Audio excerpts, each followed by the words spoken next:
Welcome to 50 Nights of Fright. I'm Tommy. This is Katie. Today we are covering Charles Band's Puppet Master. Katie, talk me through Puppet Master. What do you think? It's not particularly one of my favorites. It is one that I will watch, if anything, to confuse the hell out of anyone who's not seen it. Yes, so Puppet Master, like a lot of these movies that we watch on 50 Nights of Fright, did launch a franchise, this one with 15 films. Now, out of those 15, Puppet Master is probably the best, but also the most different from the rest of the franchise. Indeed. So, a little bit of history with me on Puppet Master. So, I did grow up watching the Puppet Master movies. So, I got some of the replica action figures and things like that from an aunt who probably shouldn't have been encouraging me to watch these films, but I've always had kind of a soft spot for a movie. It is kind of weird though, because you would think in broad daylight in a busy hotel, people would notice a little 2-foot doll running around, like that opening sequence that was shot point of view. You would think they'd be like, they would kind of notice a little guy running around. That one lady in the hallway that screamed when she saw it, that was the proper reaction, I think, to seeing a doll running around. Right.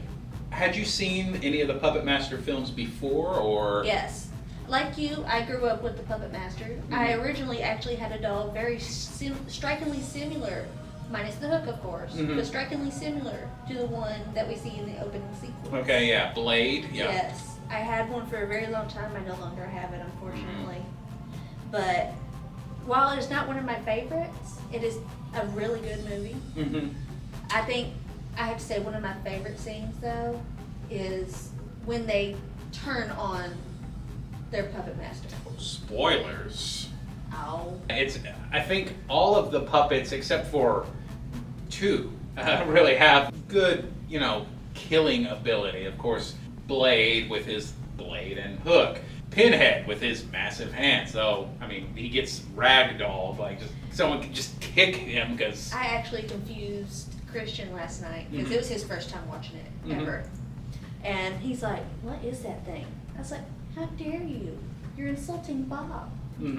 Of course, Tunneler, he has his little drill head and all that. The couple that don't really have any good way of killing is like the Jester, who can spin his face around so you always know how he's feeling. But I don't see how that would be a scary...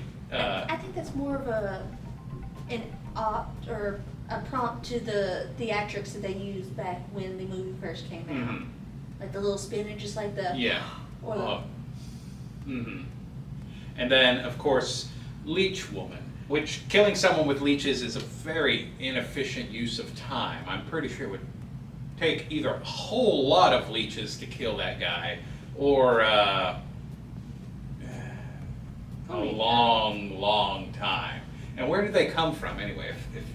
Assuming these puppets are made from wood.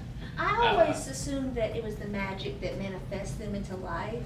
That just manifest her with the ability to regurgitate the leeches. Yeah, maybe. And perhaps it's the magic that causes her not to need as many in order to kill, because they're not ordinary leeches. Right. Which, after the second or third film, nowhere to be seen in the rest of the sequels. She's like one of the puppets that just written out, completely gone. Now, my favorite puppet isn't even in this one. Torch. He's the guy with the little flamethrower and like the metal skull face. Love Torch. He's the coolest. Torch and Blade have to be my favorites. Those 2. Were there any specifically haunting scenes? Now I know you say you really like the kill I and the... I think the most haunting scene for me was when I first watched it. The dreams that he had. Yeah, the very... Especially once you saw the man in his dreams in a coffin. Anytime a horror movie has dream sequences, I get weird feelings like in Jacob's Ladder or, anything like that. But the dream sequences in this, they're weird enough that it's like someone would actually have a dream like that. But also because he's psychic, he can kind of see the future. Well, like, to me, it speaks more of Freddy. Like, he doesn't know what's happening. He just knows the feeling he has and that he can't stop it. Right. And then when he wakes up, like when he's in the dream, when he wakes up, the blood spreading across his shirt. Yes. It's a distinct reminder to me of Freddy. And I think that's why that's one of my favorite parts. Okay. I definitely think the most haunting part of the film for me is the slow motion shrimp eating scene. It was cheap shrimp, and it was gross the way it was like snapping as he was chewing on. Especially because if you look at it, it feels like it's forced. It's very uncomfortable. Like Yes. the way it's kind of locked in. See, I don't get scared from horror movies, but that scene. Well, to me, these type of movies, it's not really. I feel like they're not really meant to be scary. More to make you uncomfortable. Yes. They're more to sit there and make you think about what you're watching and feel what you're feeling as you watch it. Right. Because like when you're watching it, you're thinking, why? Yeah. Why was this necessary? Well, if you were to say give Puppet Master a rating on scale of 1 to 10. So as I said in the beginning, not one of my favorites.